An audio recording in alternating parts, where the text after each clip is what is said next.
Hey everyone, Dr. Milani. Today's video is relatively important because we're going to be taking off our bandage. So before we take off our bandage, I kind of want to help you get set up the right way. We'll take off our bandage on the second day after your procedure. That's the most common time. Now, if your bandage became loose over time and it started migrating up before the 2-day mark, then we're going to take off your bandage at that point.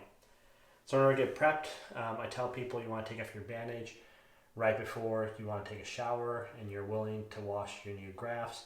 That process, in general, even though taking off the bandage takes less than a few minutes, the first shower and patting dry can take you up to 45, so just make sure you have that time.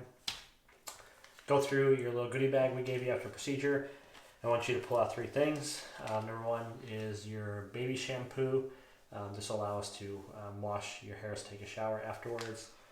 Number 2 is your gauze. This will help you kind of pick up any drainage, which should relatively be gone, but also if you feel like you got one in the shower and just want to touch up a few spots, this is really nice. And then some bacitracin packets. This is something we gave you a goodie bag. If you did not get the goodie bag, obviously you have a tube of bacitracin, also known as neosporin or polysporin. Any one of those is fine. On that, you just want a basic towel and a face towel to help you dry off. So let's go through how we're going to remove the bandage. The bandage is an elastic band and has padding in the back. So we're pretty much going to cut it in the middle and we're going to let it kind of fall off towards the back itself. That's way it's not hurting any grafts. We're not going to pull it up. Go back. The way I did this is I got a pair of small nail scissors. You can pretty much use anything as long as you feel comfortable just slipping it under the dressing itself. So I'm going to pick up the dressing and I'm going to lift it up from my scalp and I'm just going to start snipping away. I'm going to feel that tension come off and then I'm just going to let it fall back on its own. You might feel some discomfort in the back of your scalp, but that's going to come off and you just let it fall away.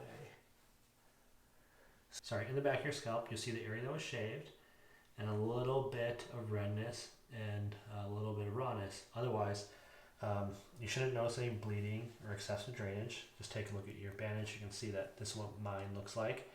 If you had a clot of blood, just make sure that that's not actively going. It really shouldn't be at this point. You would have noticed beforehand.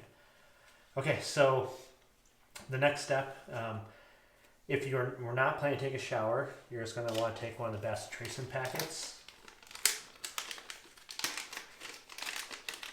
And these are kind of like pre-dosed to the amount you want to use. Use a scissor to open it. You're going to spray it on your fingertips. And again, this is just if you're not getting a shower or if you take off your bandage prematurely. And you're just going to put it in the spot. And you might notice a little sensitivity and a little burning sensation. That's all normal. Just kind of spread it through the area. And that amount of bacitracin should help cover your entire scalp no matter how many grafts we took out. For the bacitracin, you're going to use that twice a day for 5 days. That is including the time your dressing was on because there was bacitracin in there. So 3 days from the day you took it off, or 5 days total, depending if you took off your dressing earlier. That's the length of bacitracin you're going to use. After that, it can cause some irritation, and we just don't want that. All right, so I'm about to show you how to wash my hair grafts in a separate video, but thank you for watching. Hopefully this helps when you take off your bandage.